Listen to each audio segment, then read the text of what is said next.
জন্মাষ্টমী উপলক্ষে এক সপ্তাহব্যাপী মেলা আয়োজিত হলো উত্তর দিনাজপুর জেলার চাকুলিয়ার শকুন্তলা এলাকায়। এই এলাকায় বহু বছর ধরে আয়োজিত হয়ে আসছে এই উৎসব।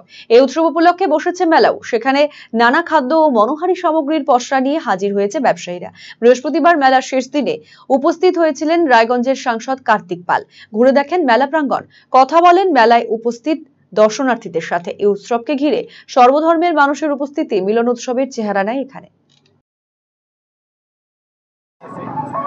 জয় শ্রীকৃষ্ণ।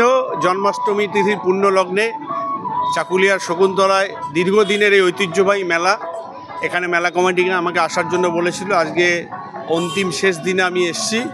প্রথমে আমি আমার তরফ থেকে সবাইকে নমস্কার ও শুভেচ্ছা এবং এই মেলা কমিটির সার্বিক সাফল্য কামনা করি। তার সাথে আজকে সবাই জানেন শিক্ষক দিবস, ডক্টর সর্বপল্লী রাধাকৃষ্ণনের জন্মদিন এবং সেই জন্মদিনে সমস্ত শিক্ষক সমাজকে আমার শুভেচ্ছা, প্রণাম, নমস্কার। তার সাথে এই মেলার আমি শ্রীবৃদ্ধি কামনা করি এবং আগামীতে যেন এই মেলা আরও বড় হয় এবং আমরা সবাই মিলে এই মেলায় আনন্দ করতে পারি, এটা আমি ভগবানের